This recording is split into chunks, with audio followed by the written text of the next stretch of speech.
Start recording it. It's others joined. So no person Veera. Just give them a minute, then we'll start.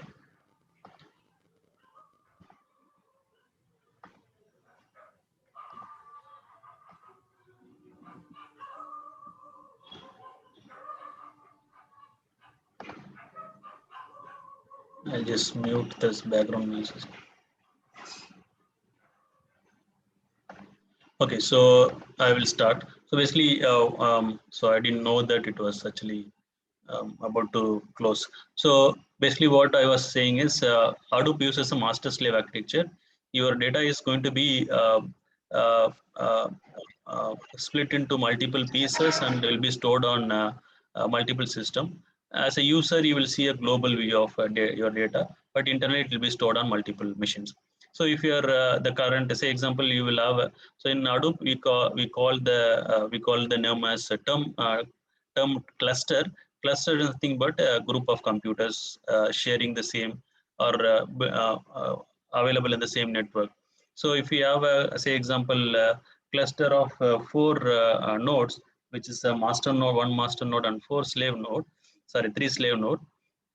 So if my I bring the data from different source and I build a system, right? So after some time, this cluster is not sufficient to handle my data. Then I can go and upgrade my cluster. How do I upgrade? I'll just keep adding few more nodes so that I don't need to upgrade the individual servers. Instead, I can just go and add multiple mention nodes so that it will just start working as per our basically as per whether because of the new nodes have been added, so now it will handle the load based on that. So it's so because the Hadoop architecture says that you no need to use a specialized hardware. It can be we can use with the commodity hardware commodity hardware uh, which we have in the market. Okay, right? Okay, so now so that's where the Hadoop uses the master slave architecture. Okay, so before this concept, so we know SDFS is first for a distributed storage component and MapReduce for a distributed processing component. How this idea has come from? The idea has come from the Google. Okay, Google has published a white paper on 2004 saying that to handle our workload in our data centers, we developed a two frameworks for storage, which is called GFS, Google File System, and then the same name is a MapReduce framework, which they publish white paper saying we for in-house our data handling we develop these two components. Then the person called Doug Cutting who inspired that white paper, and he has developed this Hadoop with these two components initially. So basically it is designed to handle thousands of machines for the storage and computation, right? So this is are the some of the Hadoop other ecosystem components.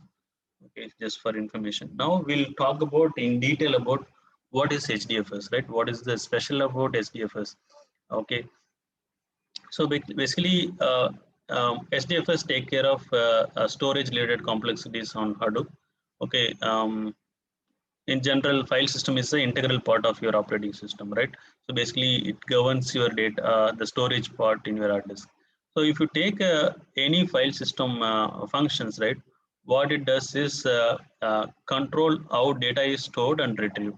So how you will be data is stored and retrieved, and metadata about your files and folders, and take care of permissions and security, and manages storage space efficiently. These are the some of the functions of any file system. And if you look at the traditional file system, so in Windows, there was a file system called FLAT32, which is a file allocation table. And then so it has limitation. What is the limitation? In a FAT32 file system, you can have a file with the maximum size of 4 GB, right? And the volume, when we create a volume for our hard disk, we may create one or multiple volumes. So the volume size can be only maximum of 32 GB. That was the limitation in FAT32. Similarly, if you take NTFS, which is a new technology file system, which almost our recent Windows operating system uses, which has a file size of 16 exabyte limit and 16 exabyte of volume limit. Okay, so everyone, please, whenever you have a doubt, please you can actually unmute yourself and you can stop me and you can ask your question. Okay, so just say for every day, I'm just telling you, you can just anytime you can just interrupt and you can just ask question if you have any questions. Okay, so yeah, so then this is the like file system which is in Linux, Windows operating system. Similarly, if you look at the Linux operating system, so you have earlier we had a ext3 file system which has a file limit of 2 terabyte and a volume limit of 32 terabyte. Now almost recent some of the recent not recent is XFS, and some of the operating Linux operating system still uses the ext4, which is the fourth extended file system, which has file limit of 16 terabytes file limit, and volume as 1 exabyte volume limit. And similarly for other file system. In Mac you have HFS and HFS plus, and which has limitation of these numbers. Okay, so these are the basically the popular file system used in different operating system. Now, and if you look at SDFS, so SDFS is a new file system, right? So underlying is going to use the your operating system file system. So it's not that it's just going to replace your traditional file system. To effectively handle your data, it is kind of another layer for your in your operating system on top of your local file system. This file system is going to sit. So, and it is going to efficiently handle your data for the distributed storage and for the distributed computing. Okay, so how it is going to store? So basically, we need to divide the data set into blocks and store them in different nodes. So if I want to store a file in a SDFS, what it is going to do is it's going to split the file into different blocks, and means small like one big file into small files that we call it as blocks, so files into blocks, and we'll store it on a different machines, so that we are not dependent on a single machine. So you need to depend on the single machine storage. So file is split into multiple machines. And to recover from data loss, we also need to replicate each block in more than one node, right? So example, if I have somebody interrupted. Okay, all right. So if I take a file which actually has a 3 blocks, okay. So I'll just store in block node 1 the first block, and node in second block, and node 3 the third block. Right. Say example, if I node 1 goes down, then part of my file is going down. So that is not a good way of designing, right? So basically, the file system should also handle the fault tolerance. So what we do is we store the first copy of each block, and also we store other a few more copies also in different machine, so that if this machine goes down, the other copy of blocks can be read from other nodes. That's how the fault tolerance achieved. So that is handled using the functionality called, or maybe the features called replication. So there is a replication factor which says that how many copies of blocks will be stored on your SDFS, and it should have a global or distributed view of your file. So that's how the SDFS is defined. I need a file system to divide a data set into fixed blocks. So when I said the file will be stored, the file will be split into blocks. So all will be of fixed size. Okay, so there will be one block is of say example you take 500 GB of 500 MB of file. So one block is not 200 MB, another block is 100 or something. So everything will be equal size. The benefits of HDFS supports concepts of blocks, not a whole file. Um, so HDFS keeps tracks of all the blocks in the cluster. Data failure and data corruption are not available in the big data system, even in small environment. Okay, HDFS maintains data integrity and helps to cover from data less by replicating the blocks under more than one node. So all this we covered it. Okay, so now so we saw, okay, the data file is not stored as a whole file in HDFS, it's stored as a blocks. Now we'll understand how the blocks are being handled in HDFS. We'll focus on that. So in a traditional system, how the even traditional system also uses the block concepts. So when you store a file in your local hard disk, being being a Linux file system, or in Windows, when you store a file, internally it is going to store as a blocks. Okay, it is also having a fixed size, but the size of the blocks in traditional file system is very small. In NTFS, it's a block size is 4 KBs, right? So your file is going to have, if you think of as if you store like 100 or 200 more than MBs or jet data, you're going to have very smaller blocks, right?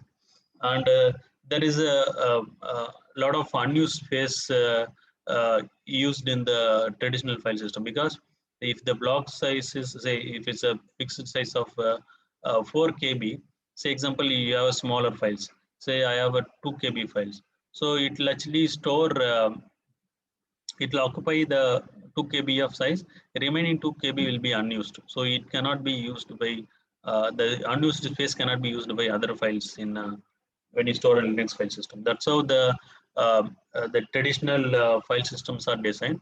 How it is going to handle in HDFS? Basically, HDFS also uses the concept of fixed size. When I say fixed size, just a size is when you want to split your data into multiple blocks, the size is being used. But when it's come to the actual storage of your data, so it will allocate for you the fixed size based on the block size. Say if your file size is less than the block size, so it will occupy, say based on your file size, remaining free space will be used by the other files. So it will not just leave your unused space like that. Instead, it will actually it will actually it will actually allow other files which is stored on HDFS to make use of that unused space. That's how the HDFS is designed for the blocks. Okay, so coming back to what is the block size? Say we said the file will be converted into blocks, and also it will be fixed size. So what is the size? So now Hadoop, though we are going to probably going to use Hadoop version 3, which is a kind of latest version of Hadoop, and by default the uh, Hadoop block size in Hadoop version 2 or 3 is going to be 128. Okay, and Hadoop 1 version, okay, which was introduced I think 2006, I guess, right? So that time the big 2006 to almost till 2014, I guess. I'm not sure, 13 or 14. Till that time, we were using Hadoop 1 only. So that the during that time the default block size was 64 MB. Now it is default block size is 128, but you can go and change it as per your storage requirement and the type of processing you are going to do. You can actually change the block size as well. Okay, so when we stored blocks in a HDFS, so this is how it's going to handle. So basically, say example, if you have a file with of 3 blocks, B1, B2, B3, the block will be the same copy of a block will be stored on different machines, right? So just to avoid fault tolerance. So to provide a fault tolerance. Okay, so now we saw how what is the blocks. I mean, how the files are stored in SDFS. So it is going to be stored on file is not a whole file is stored. It's going to be stored as different blocks in SDFS across different nodes in your cluster, and also the blocks has fixed size. May not fixed size in the sense it has a fixed size. You can actually change it if you want to change. And it actually supports the fault tolerance using a replication factor as a replicating your blocks in multiple nodes. Now, so how do you interact with SDFS? So when you install Hadoop, so when you install Hadoop, you are going to install with the SDFS component and the MapReduce component. These two components you will be installing when you install the Hadoop. Okay. On top of that, whatever components like Hive or Scoop, any other components you are going to. So by default, the Hadoop installation, Apache Hadoop installation comes with the two components, SDFS and MapReduce. Okay. So when you once you install the Hadoop, how you are going to interact with the Hadoop, right? Sorry, how you are going to interact with the SDFS. So how you are going to do the file handling. So whatever we do in SDFS is more of file handling, right? It's more of a file system, right? So all the storage in terms of files. So how do you do the file operation? There are three way you can access the three way of there are three utilities in which you can access the SDFS. One is the SDFS command line utility. Okay, so example, I'll just so there is a I'll just introduce some of the utilities or tools which generally use in the when you work on Hadoop. So there is a utility which people who worked on Linux environment who might be already knowing. There is a utility called Putty, and there is other tools similar like Putty also. So I use most of the time Putty, Putty or Putty, the whatever you pronounce. So Putty is used to connect your Linux machine, right? So from your Windows machine, you can connect to Linux machine using a Putty. So I have a virtual machine which configured with Hadoop. I'm going to connect. So basically, you need to provide the username and the host name. Then we are going to make the SSH connection to the Linux environment. The default SSH IP, the port number is a 22. Okay, so if I just say open, it is going to launch my terminal and ask me password. Okay, so I actually connected to the Linux machine, which is hosted on my virtual machine, right? So I installed Ubuntu on top of my virtual machine. So I installed Hadoop already, right? So I started Hadoop and the SDFS and the other components. So just to check your Hadoop components being running, there is a command called JPS, which used to check the Java process which was running on this machine. So Hadoop, the MapReduce as well as the SDFS, the component is basically developed using a Java framework. Okay, so it's been developed in Java. So we have to live with it's basically so it is going to show us Java process. But when you write a code, it's not necessary to write a code in Java. So different tool stack supports different programming language and SQL language, right? For with respect to SDFS, is more of commands. Kind like Linux commands, like I used ls to display my files and directories in local file system. Similarly, there is a SDFS command to list the files in SDFS.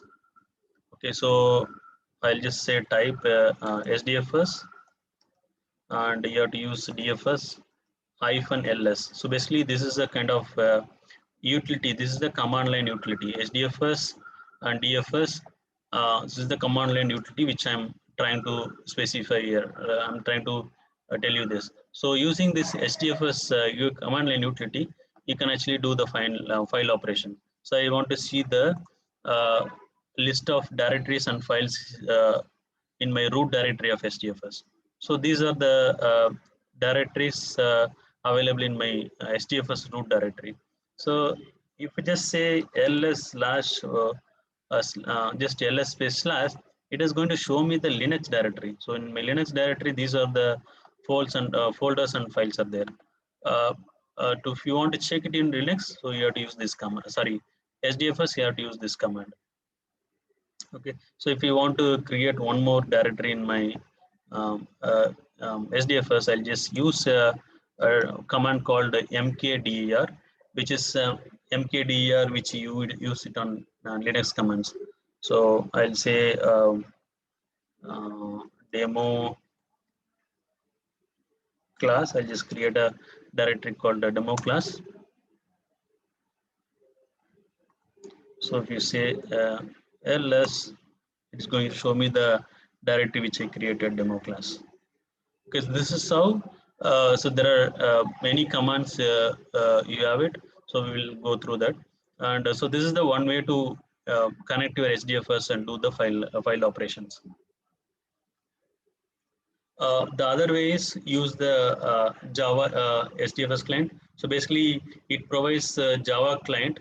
You can actually, if you want to develop a simple Java project to handle your file operation in HDFS, then you can use the, there is a Java jars available for HDFS. You can just download the jars, or you can use the, if you are familiar with the Maven like build tools, you can use the Maven dependency, and you can use the Java client and perform your file operation.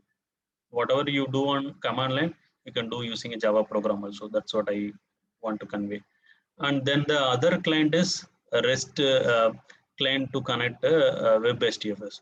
So HDFS provides a REST API called web HDFS.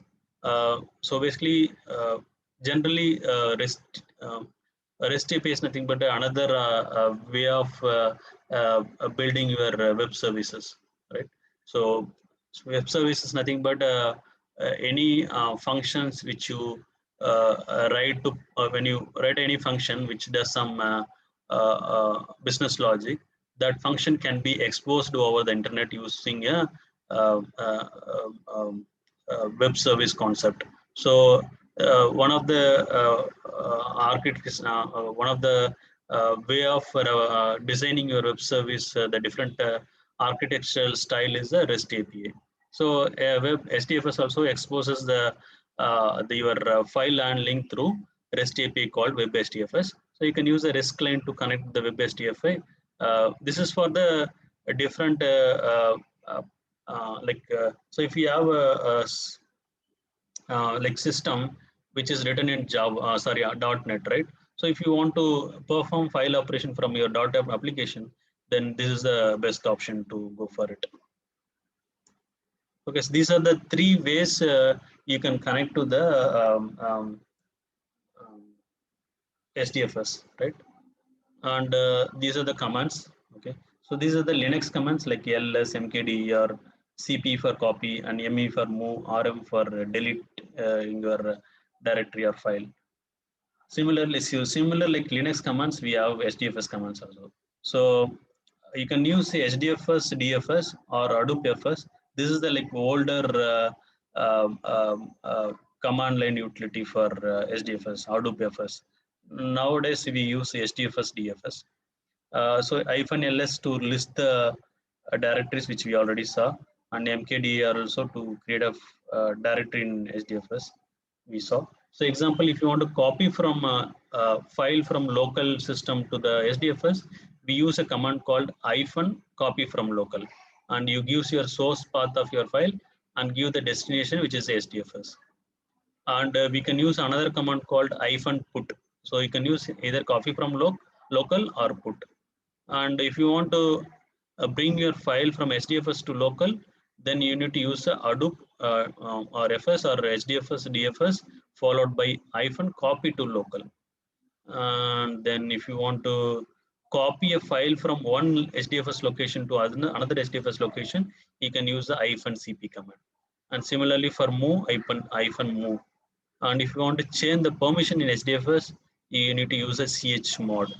In Linux, we use just chmod and the file permission level, and you provide the path or file path or directory.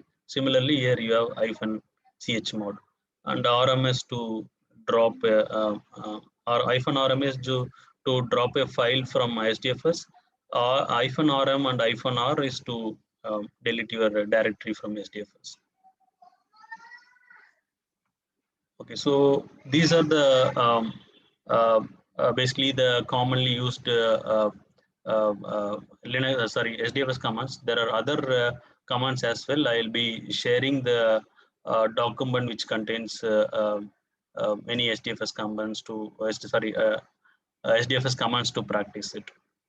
Do you have any question?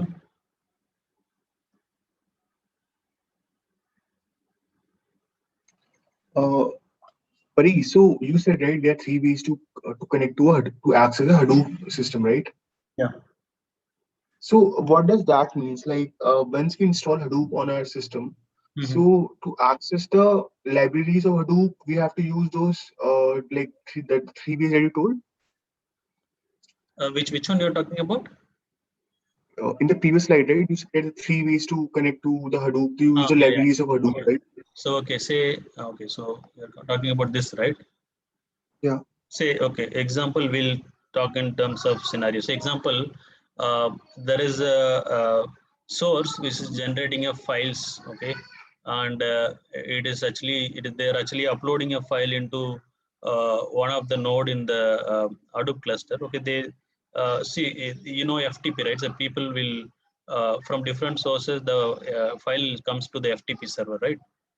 Yeah. So similarly, if the files are coming to the SDFS directory, means not the SDFS directory, Linux directory. Okay, so if you have some mounted directory in your Linux system, and the files are getting written to your mounted directory in Linux file. So if you want to upload that file or copy the file into SDFS, so you need a way to connect to the SDFS and copy the file, right? So in that scenario, you will be using SDFS command line utility, which is like wherever you have a Hadoop installed, you log into that machine and copy the files into SDFS from local to SDFS. Okay. So it's working something like that. Say example, I'll just go. So this is my Hadoop cluster. Okay. So in Hadoop cluster, so basically this is being a master slave architecture. You will have nowadays it's not a single master. There's going to be a multiple master, because those things are because the master node, there is a possibility that master node also may go down in the distributed system, right? So now the multiple master are also supported. So you'll have a multiple, but it will be a limited number of master nodes. So example, it will be in 1 or 2 or 3 or maximum 5, right? So generally you'll have, based on the number of nodes in your cluster, the master nodes count will differ. Okay, and you'll have many slave nodes, which generally stores your actual data and processes the data as well. So okay, think of as I have a 7 node cluster, okay, which has 1 or 3 master node and 4 slave nodes. Okay, so I'll just keep this as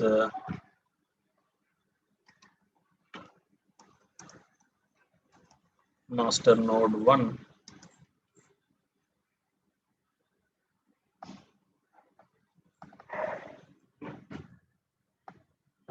And this as master node 2. And this is just MN3. Okay, then you will have slave nodes, say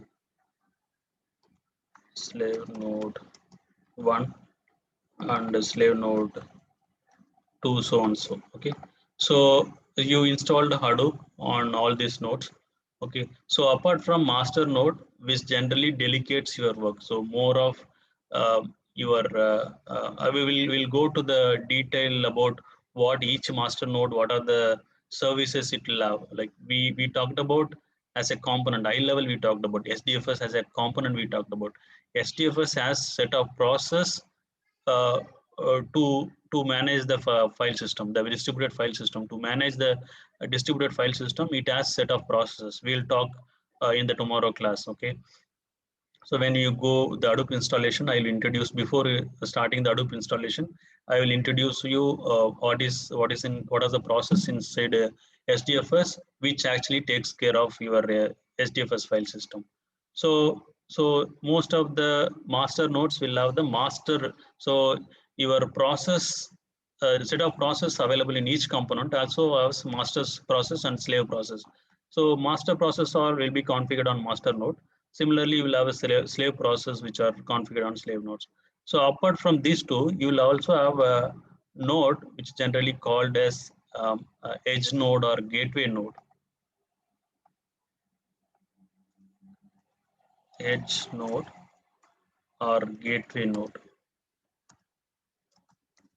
Okay. So what this node is for? Generally, this node will have the Hadoop installed on this machine. The Hadoop binary will be installed on this machine. Okay, but this will not be used for performing file storage or computation. It just as the software, like to use your command line utility and other related, submitting your jobs from here and stuff like that. You will be using this. So you can think of a scenario where there is a source system, okay, so which generates a file and send it to the edge node, to the Linux file system. Okay, so it generates files in maybe a CSV format, or it can be a JSON format, or any file format. If it pushes to the particular directory here, okay, say example.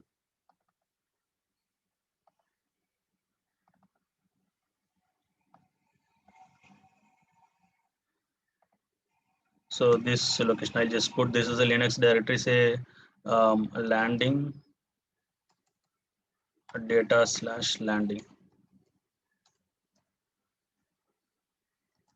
Okay, if the data is coming to this, periodically if the data is sending to this directory, so I need to place this data into the SDFS. So SDFS will be installed here. So I can use the SDFS command line utility, which is SDFS DFS command, and I push this data to SDFS for the further processing. That's a one way of handling. So if your system is capable of sending directly data into the SDFS, that's also another way of designing your system. It's up to whether the source system is ready to publish the data into SDFS directory, or they are only ready to send data to the Linux directory. That matters. Okay, so based on the your Okay. source system and what are the capability that source system has, so you will be going with either of three approach. Okay. Okay. Got it. Okay, so probably. Yeah, one question. What's the relation between edge node and master nodes? Okay, How so the communication between edge node and master node? okay, so basically, edge node, what happens is as a Hadoop libraries, as I said, Hadoop libraries, basically all your when you install Hadoop, everything is basically more of Java libraries, right? So here also you will have the same Hadoop installed here. When you say want to communicate with the master node, see there is if I'll just use two terminologies. I will explain you about in detail tomorrow. Say there is a master process called name node, which is a storage related master component. What it does, if somebody want to store a file into SDFS, it takes that it actually see the file statistics, and it says, okay, this file can be stored on these machines in and this many number of blocks, and you can go and store on this machine. It will actually capture the metadata and instruct the Hadoop client to save the data in terms of blocks into the data nodes. Okay, so that's what the name node does. So name node will be running on a specific port. So you need to, if you want to communicate with that name node, you need the host name of where name node is configured and the port number on which it is listening. So if you have those two information, you can connect from this edge node. Your question is answered? Yeah, it's answered, but I think I need to wait for next sessions. Yeah, sure. And similarly, this is with respect to copying your file, maybe saving your file into SDFS.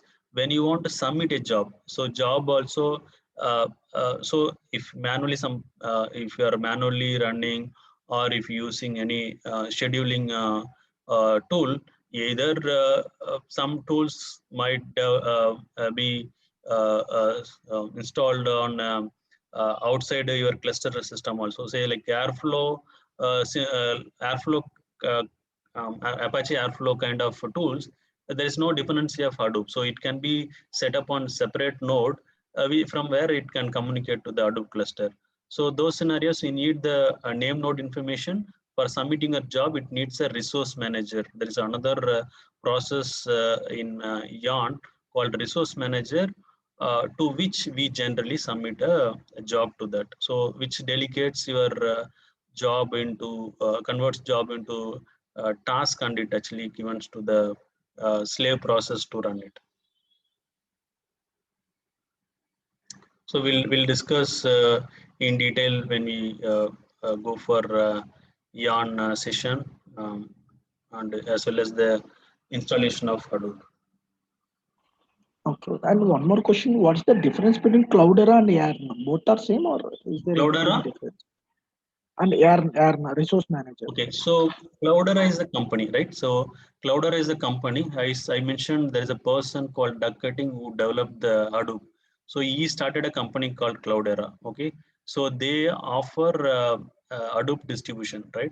So they take open source Apache. So basically, they are the one who developed Hadoop. They given to the open source community, Apache Foundation.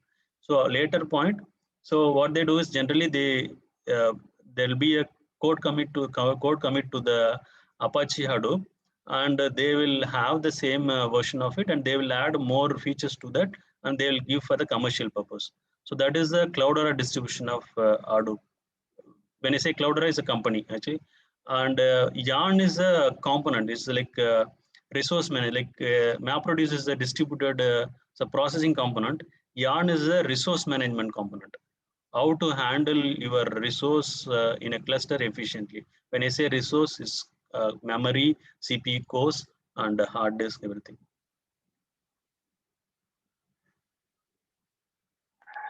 Okay, but I saw some website like in Cloudera site, they are also managing the resources. I'm not sure. Okay, I will tell you. So basically, see, every resource means everywhere. It's even my laptop is as a resource, right? Basically, CPU, RAM, and everything. So when it comes to distributed system, there will be a separate process which handles the resources efficiently. So Yarn is the one of the resource manager, and similarly, Mesos is the one of the resource managers. There are other resource managers available. So Cloudera uses Yarn, even other people. Basically, Yarn was developed by Artonworks, the company called Artonworks.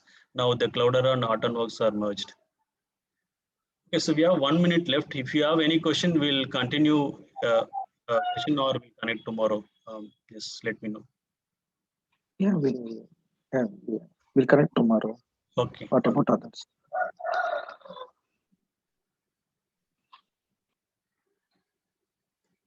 Okay, so yeah, so we'll connect tomorrow, same 8:30 time. Thank you so much.